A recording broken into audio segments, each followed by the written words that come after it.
Hi Oswald, great to run into you in Algeria. You were moonshots and now you're here. Great to meet you here. I was always meeting you in great places.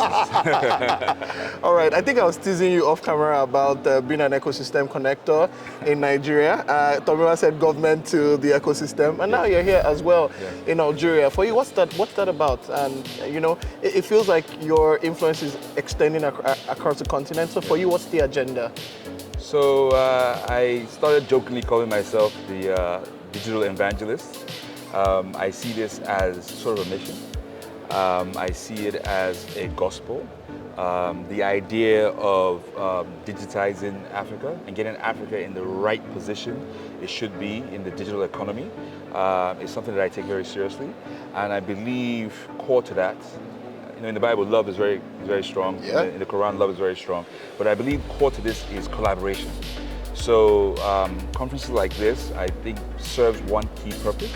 And that key, I mean, most people think it's knowledge sharing, but it's really about getting to know each other, right? So the whole idea of meeting each other, right? Embracing each other like we do in Africa. We greet each other first, then we embrace each other, and then we can start doing work together. So I think this conference serves. So that's why you've seen me moonshot, now you've seen me here. All right. People have commented that there's a large Nigerian delegation here, there's a large Tunisian delegation here. For you, what does collaboration between, say, the Algerian tech ecosystem and, let's say, even the Nigerian tech ecosystem, what does that look like? Is this a policy collaboration? Do you think it's just policy collaboration? Is it knowledge sharing, or is it a lot more than that? So I think on the knowledge front, I think Algeria is doing fantastic. If you walk around the hall today, you see a lot of startups doing amazing things. You see university kids doing very amazing things. And we know it's the same thing in Nigeria. So I think the knowledge area is somewhat sorted, right? But we can continue to share knowledge, of course. That's a never-ending task. In fact, it could be a uni thing you do where you just go to YouTube. But I think what really happens is that it's a case of understanding the policies, right? Understand what policies worked, what was the reaction of that policy in your environment, and how could we co-create policies across the whole continent, right? And what's critical to that is that we look at it at Africa as a large single market, right? 1.3 billion people, there's no need for us to chop ourselves up into small boxes. We need to create policy. The FCTA is already doing that allows for cross-border trade, cross-border moving around technology, cross-border resources moving around to develop great ideas and selling ideas to every market. Something that I can help but think about is that even the best policies sort of need patience, right? You'd find that even some of the great ideas, great policy ideas in African countries, you find that sometimes even when people speak about them, people have like a dim view of them, because usually even when the policy is being formulated, before it's even executed, it takes time. So how do you ensure that you don't lose people in that process? Because no matter what we see here, no matter how many things are done here, it will still take some time for whatever the grand vision to come together. So how do you ensure that people are patient and keep their eyes on the ball while all of that is going on? So this is why I say it's the gospel, right? It's not a Sunday thing, it's not just a once a week thing, it's something you do on a constant, continuous basis. We continue to inform people, and I think when you treat it that way, you're going to have more people buy into the idea. Nigeria Startup Act, it's from a case where there's stakeholders who see me outside and they're accosting me. Where's our Startup Act? And I have to say, look, I've been constitutionally shifted. We have to look at the new government. But interestingly enough, the Startup Act serves as a policy that has transitioned. Right? Not too often do you see a policy is done by one government and the next government takes it on as a first 100-day activity that must be done. So that shows you there's a certain way you must do policies that makes the policy come to life, that makes the policy have multi-owners, not just one person. Everybody owns the policy. Everybody feels they own the policy. And the way to do that is also that word again, collaboration. The process in which the policy is done needs to be collaborative. The way you do, this event was done in a very collaborative way. I was contacted, Nigeria, what can we do? And you see a large delegation. A lot of people stood up and said, we will come tonight, we'll come to Algeria and we'll participate. So collaboration is a good way to start, and collaboration across the continent will make policies come to life. Right now, the Ministerial Summit talked about startup policies across the continent. It talked about having immigration, startup immigration across the continent. Everything was talked about was about policies across the continent that would impact individual countries' ecosystems. So for you, what's the big hope for a single market, or what does Africa as a single market look like? Because these days when you talk to people, especially across countries where there's significant currency devaluation, there's talk about how startups should sell beyond their home market, right? Yeah. About how startups need me to reach bigger markets. Yeah. What if that bigger market is simply just other African countries? Yeah. And what does that look like? And what's the reality for that in the short to medium term? Yeah, so that's what's interesting. The other market is our market, right? So what's not happening is that we're not taking the time to develop our market. The largest and fastest growing market in the entire world is Africa, right? We must understand that. We have 3 ingredients that almost nobody else has, because we have a very young population, very young, intelligent population. I don't mean Nigeria, I mean the entire continent. Over 1.3 billion people, 60% of them are young. We're a young continent, right? We have real problems, real fantastic problems that can be solved with digital technology. And then to top that off, we have a large market that we can test that idea into. So when you bring these things together, you have the young people who can do the ideas, you have the problems that can be solved, and you have the market that you could push the ideas into. Those are 3 components that can move Africa to where it needs to be, right? To make Africa great. Now, what you need to do to tie that together is now the policies. So the policies bring, I like to think of it in my head, these ingredients together to make this soup.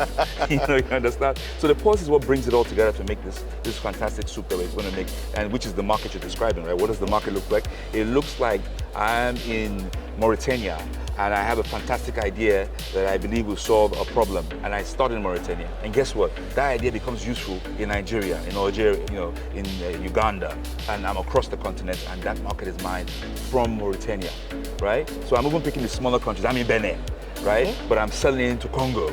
So that's the whole idea.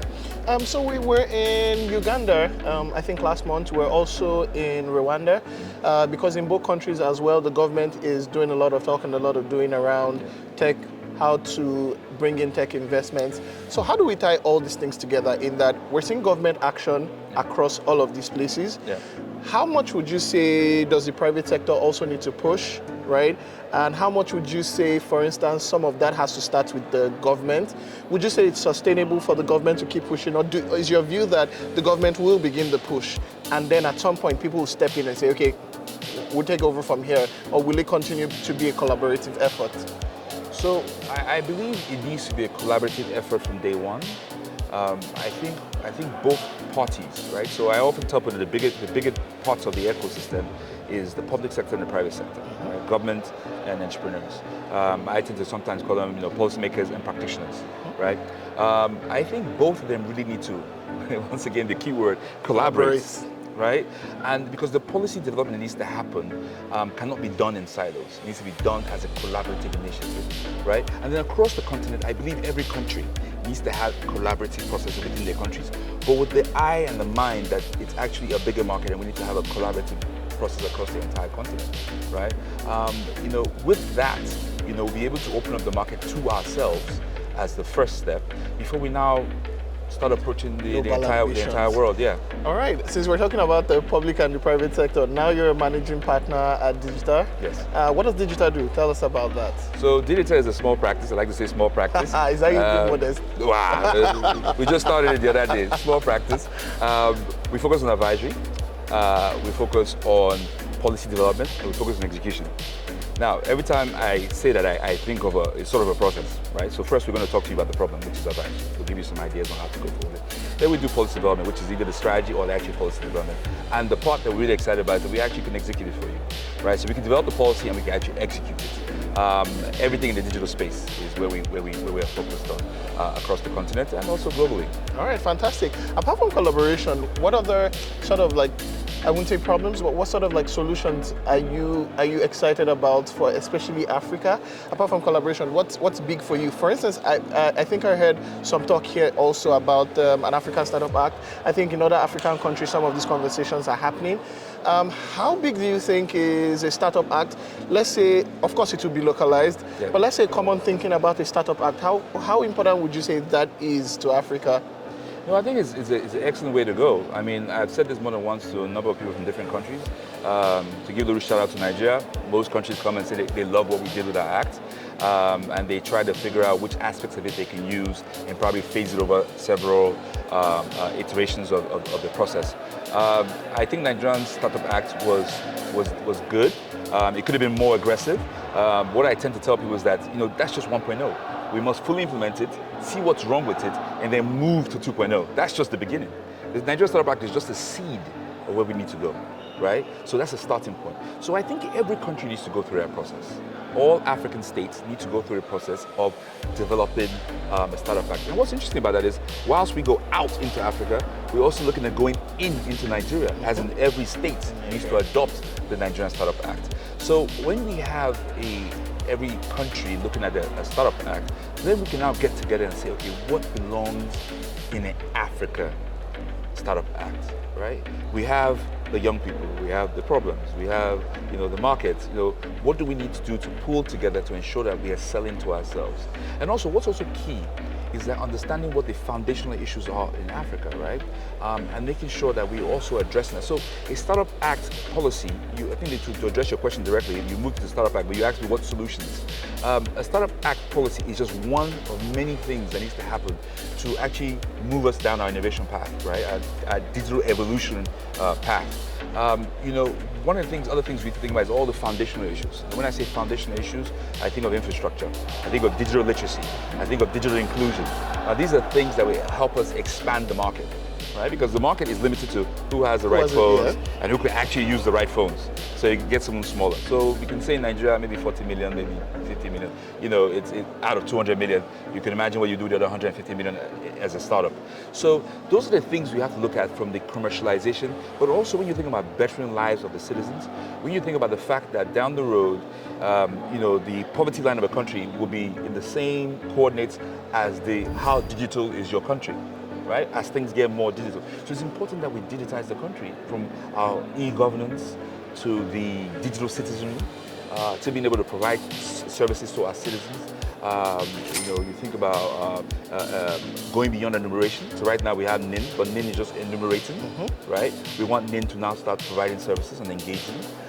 So there's a number of things that needs to happen. I mean, Nigeria is a very big country, Africa is a very big continent, but we believe that it's something that can be done, right? I'm going to pull you back to infrastructure, one of the foundational problems you talked about. A lot of times when we've seen a couple of conversations, I think, from the Nigerian Minister of Communications, where he shares some ambitious ideas. Yeah. And you find that people's retort is always, can we solve the foundational problems first? Yeah. Do you think there's a problem with that approach? And here's what I mean by a problem with that approach. Do you agree that we must first solve the problems of infrastructure before we attempt to have any sort of ambition about big things? Because that's something I've always wondered about. So I would say this, right? I would say that our Honourable Minister has the good intentions. He has seen a problem and he's trying to provide solutions to those problems. Yeah. And I think sometimes we're short-sighted to think that because he is visible or a leader is visible about these problems, it means there's no understanding of the other problems, right? It's just that you can't announce, there's some problems you just don't announce. Well, how boring is it to say we are fixing cables in a data center? It's not exciting as saying we're launching an education program, right? That everybody is touching the citizens. So some problems touch the citizens on a day-to-day basis. Some problems are structural and you will never feel it. They do it and you will know if they did it or they didn't do it. So what I think is important for people to really look at is that let's get a sense of what the different kinds of problems are and the different solutions that are happening. I would say that some of the things that are announced, we need to be able to understand the institutionalization of them. So earlier on I said the Nigerian Startup Act is an example of something that transitions on. So we then need to look at ideas and say, does this idea has the ability to transition and transcend government, right? In a sense that, Nigeria is built with multi-siloed, agencies, right? Technology is spread into multiple vertical. Yeah. So how do we make technology become a horizontal activity where it's being managed with a horizontal view, right? So if I was to launch a training program, I would ask, how is that training program tied to the policies in the Ministry of Education and the university? So that's where I would say we need to understand more and find ways to help, find ways to assist that these great ideas are going to train 3 million people is institutionalized in the governance structure of Nigeria, or the governance structure of Nigeria bends to it. And this is a problem all over Africa, right? Because the governance structure is designed in a certain way, but the problem demands a different kind of formation. So that's those kind of things we need to look at. All right, this was a fantastic conversation. I can't wait to see what African country I run into you next. Thank you so much. It's a pleasure. All right.